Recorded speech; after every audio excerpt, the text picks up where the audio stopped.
Bismillahirrahmanirrahim. Assalamualaikum warahmatullahi wabarakatuh.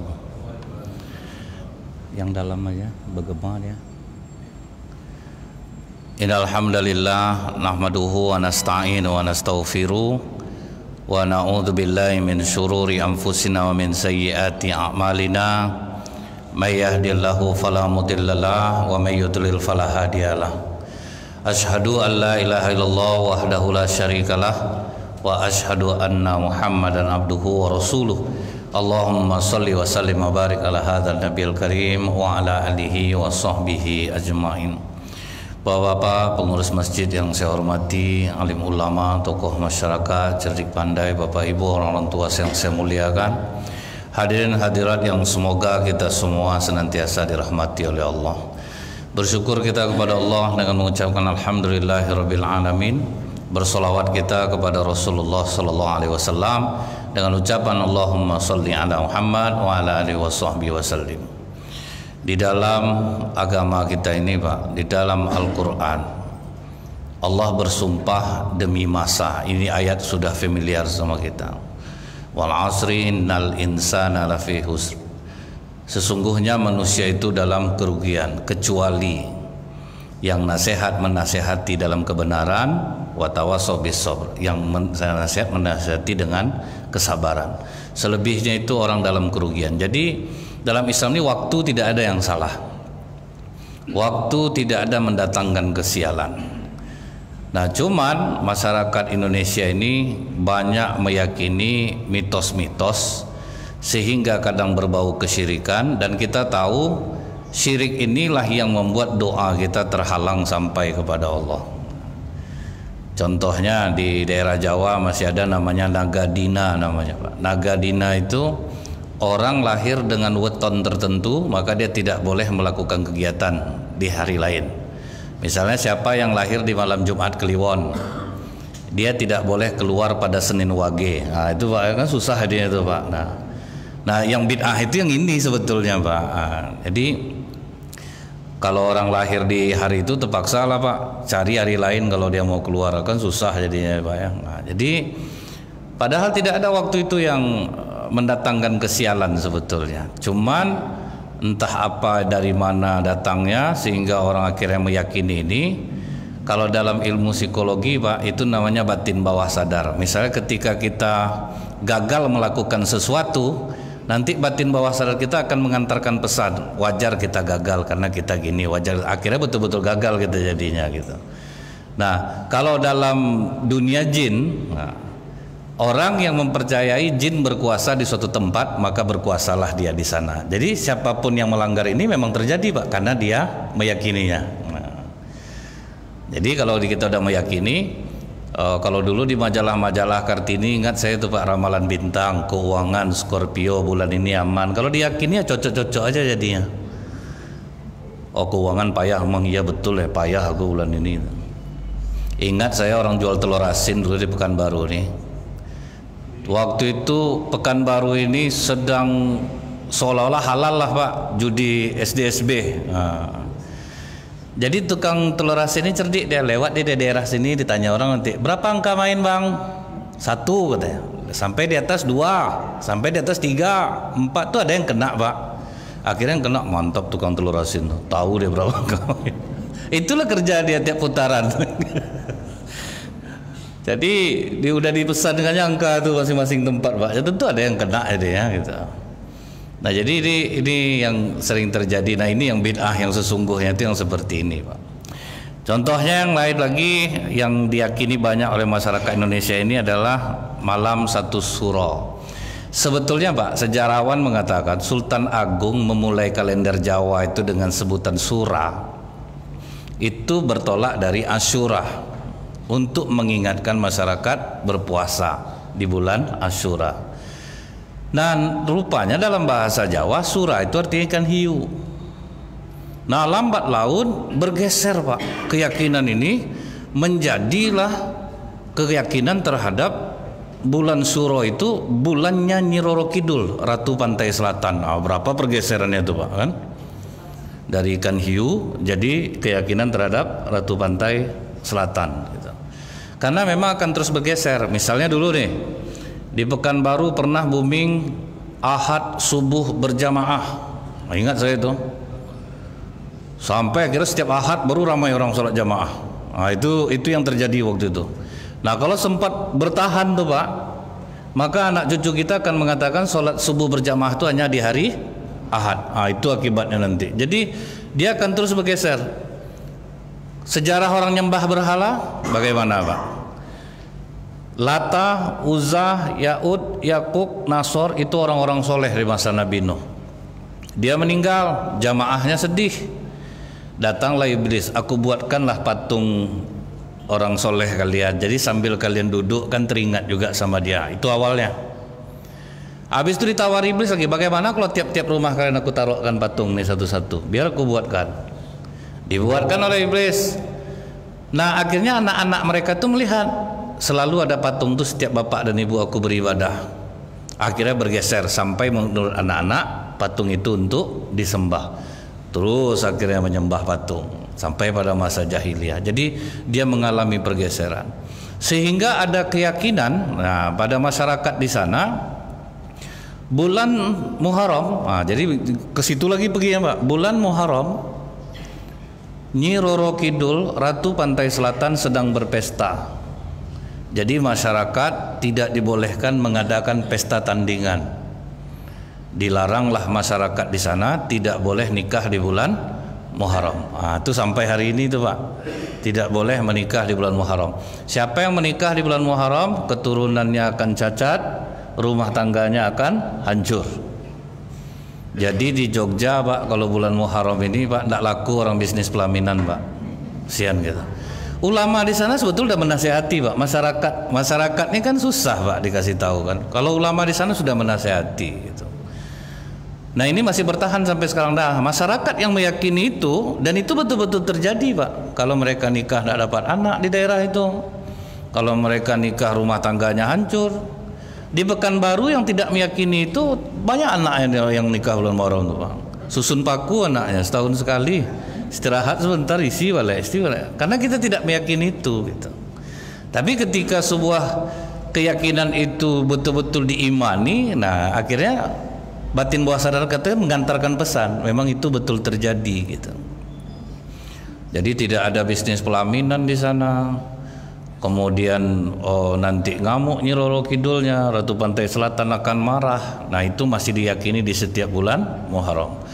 Apalagi pas tanggal 10 Muharram itu dikeluarkanlah 3 ekor kerbau bule. Nah, berkeliling keraton, kemudian masyarakat berjalanlah di belakang kerbau itu. Begitu kerbau itu berebut masyarakat ngambilnya Pak. Karena itu mengandung berkah. Nah, kan itu jadinya Pak ya.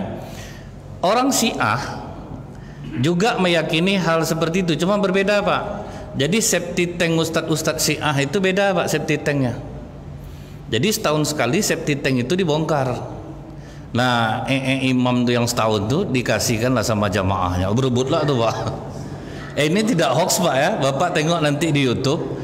Tai imam Syiah. Tengok Pak, ada yang memakan, ada yang membalurkan ke tubuhnya. Karena itu keyakinan Pak. Jadi mereka tidak akan jijik karena yakin. Yang membunuh Ali bin Abi Thalib aja Pak, Abdurrahman bin Muljam, ketika dihukum tuh Pak ya, ketawa dia dipotong tangannya. Kenapa? Dia yakin dia benar. Itu ngerinya kalau orang sesat nih Pak. Abdurrahman bin Muljam Pak dipotong tangannya, ketawa dia Pak. Tidak ada dia merasakan sakit karena dia merasa jihad membunuh Ali bin Abi Thalib karamallahu wajhah. Nah, jadi kalau orang meyakini ini, dia menganggap aku ini benar, siapa yang melanggar betul-betul terjadi jadinya. Nah, itulah keyakinan yang menyimpang ini Pak. Nah, kemudian lagi di bulan Muharram ini ada ziarah ke makam-makam yang dianggap keramat itu Pak. Dianggap keramat. Sebetulnya kita ziarah makam tidak dilarang Pak. Misal kita ziarah makam ulama karena banyak jasanya, kita mendoakannya, itu malah tanda penghormatan kita gitu. Cuman belakangan beda Pak. Adalah tugas makam nih rupanya Pak. Nanti juru kunci ngasih tahu kalau mau dagangan laris ngajinya di kubur wali yang sebelah sana. Kalau mau jadi pejabat di kubur wali yang sebelah sini adalah fungsi dan tugasnya masing-masing, Pak. Pandai dibuat-buatnya sendiri gitu, Pak. Ya. Sedangkan minta sama orang hidup payah dapat, Pak. Apalagi sama orang mati, Pak. Dia udah mempertanggungjawabkan di bawah tuh, kita nggak tahu betapa sulitnya. Butuhnya doa, malah orang minta ke situ gitu, Pak. Coba dilarang orang seperti ini, Pak. Kalau nggak diamuk saya ini nanti tengoklah tayang di YouTube nih, Pak, banyak yang maki nih. Tapi itu udah biasa, Pak, biasa aja tuh ya, tidak usah masuk-masuk hati gitu ya. Nah kemudian ada lagi yang meyakini malam Jumat. Nah malam Jumat Kliwon itu, Pak, itu diyakini ruh kembali ke rumah. Itu, Pak, ya, ruh kembali ke rumah, maka diletakkanlah sesajen di sudut rumah sama segelas kopi pahit, tuh rokok gudang garam merah, Pak, kan. Itu masih ingat saya itu ditaruh di situ. Terus mencuci benda-benda pusaka, kris-kris dengan kembang 7 rupa. Tapi betul loh Ustaz, kalau ndak apa sakit orang di rumah itu jadinya. Betul, Pak, itu memang betul. Jadi itulah permainan jin. Itulah permainan jin. Jadi kalau kita lihat di ruqyahnya Dr. Indra, Story of Dr. Indra di YouTube, itu kan ada namanya jin nasab, Pak. Dia udah bersarang, sudah dianggap keramat di keris. Itu memang betul. Jadi ketika dia tidak dicuci pakai kembang 7 rupa, itu orang satu rumah sakit dibuatnya. Karena dia tidak dikasih makan. Itu yang dibersihkan tuh, Pak, kan, dengan ruqyah itu. Jadi itu memang ada gitu. Karena sudah ada perjanjian mungkin di leluhur-leluhur sebelumnya. Nah makanya kalau dalam ruqyah itu dikeluarkan gitu. Nah orang yang meyakini jadinya ini punya kekuatan nih, ini ngeri nih. Padahal itulah tipu daya jin ini, Pak. Jin ini ada yang dikasih makan darah ayam. Jadi kalau pas di ruqyah ditanya tuh, Pak, kau dikasih apa biasanya sama yang mengirim kau? Darah ayam, berarti ini kroconya baru nih, Pak. Tapi kalau katanya darah sapi, Pak, babi, ini berarti ini udah tinggi kedudukannya nih, Pak. Itu udah tinggi kedudukannya tuh. Jadi memang benar itu terjadi. Contohnya, Pak, di masa Khalifah Umar bin Khattab aja, Gubernur Ammar bin As saja stres nengok masyarakat Mesir waktu itu, Pak. Karena di Mesir ada kepercayaan namanya Hari Raya Balas Budi. Padahal udah Islam semua nih, Pak. Dalam 1 tahun sekali diperlombakanlah perempuan cantik di Mesir itu. Siapa yang paling cantik ditenggelamkan ke Laut Merah.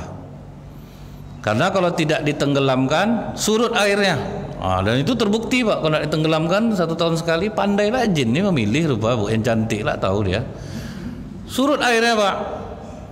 Dikirim surat ke Umar bin Khattab. Ditulis Umar surat, wahai air, jika engkau mengalir karena dirimu sendiri, berhenti saja kau mengalir. Kami tidak membutuhkan engkau. Tapi jika Allah yang membuatmu mengalir, mengalirlah engkau. Dilipat surat Umar kecil-kecil, dibenamkan ke dalam air itu, Pak. Muncrat langsung air itu, Pak. Tunggang langgang jinnya lari itu, kena kertas baru itu, Pak. Tinta Umar baru itu, Pak.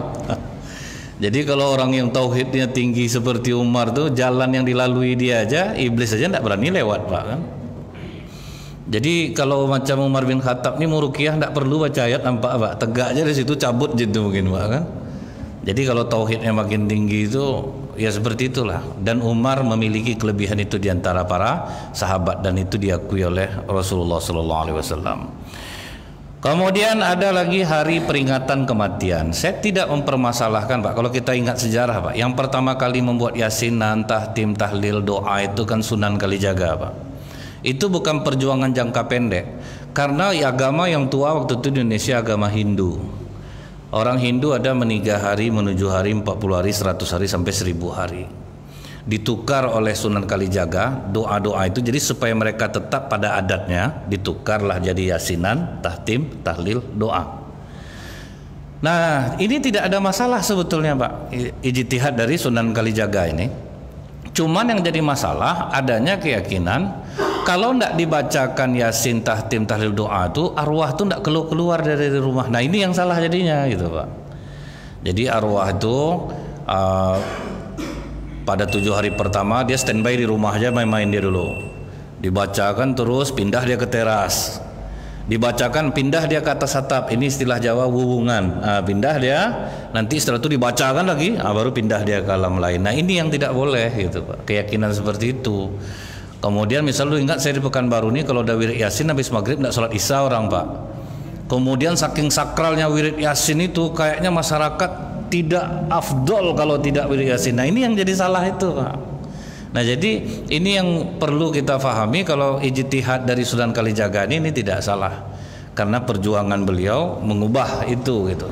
Yang membuat salah itu ketika orang akhirnya menyalahartikan dari kenapa orang Yasin, tahtim, tahlil atau doa. Baik, mungkin ini saja yang bisa sampaikan dulu. Insyaallah akan kita sambung. Subhanakallahumma bihamdika asyhadu an la ilaha illa anta astaghfiruka wa atubu ilaik. Assalamualaikum warahmatullahi wabarakatuh.